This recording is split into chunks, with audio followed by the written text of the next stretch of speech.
Hi, I am Roy Assad. I'm a life and executive coach. And today I want to talk about how to be a better leader, or how to be an effective leader. And there's a few things I would love to share with you. So one of the things that I would suggest as a first and foremost to keep in mind as far as being a great leader is to discover and understand what your unique ability is. What is it that you are really qualified to do? What is that you love doing all day long? And stick to that. Because oftentimes leaders find themselves doing things that they're really not supposed to touch. And that really robs away their joy and their effectiveness. The second thing I would consider is delegate the hell out of everything else. And I mean surrender sovereignty. And they say that most leaders can't really surrender sovereignty because they don't have the right team in place. So that means they don't trust that if they pass it on to someone else, that it's going to get done the way they want it to. So in order to surrender sovereignty, we come to the third thing, and that is who's on your team and why are they there? Oftentimes we collect employees by default and then end up with a bunch of people who are just not singing from the same hymn book. And I remember one time I applied the theory of fire everyone and see who you would be hiring back. So if you were to fire everyone in your organization, consider that. Would you invite them all back? And if you invite them all back, would you give them the same responsibility and the same roles? It's a pretty interesting way to look at it.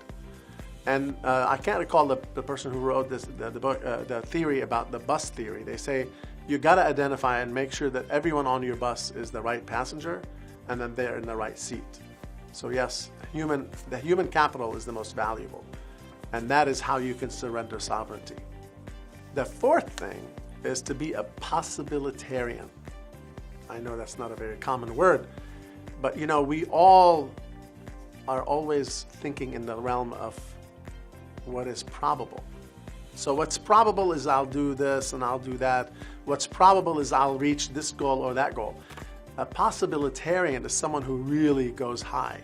He aims for something bigger. He or she has a different goal in mind. They have a real passion and excitement about what they're about to achieve.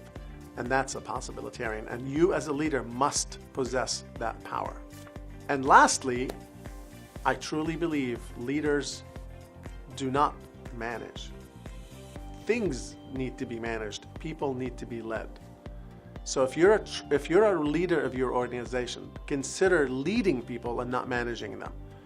Because most people do not really appreciate being managed. As the rule is, we manage things and we lead people. Leading by example, leading by enthusiasm, leading with hope. And as a matter of fact, the definition of a great leader is a dealer in hope. Because most people who report to us want to be given the hope that they can do things, that they can achieve things, that they can rise in the ranks. And therefore they get really excited about working with you and being under your leadership as their leader. So with leadership comes the responsibility of showing up, of inspiring your team, of helping them get to the next level, and of giving them purpose and the passion that it takes for them to be great employees and eventually leaders themselves. So I encourage you to practice those things.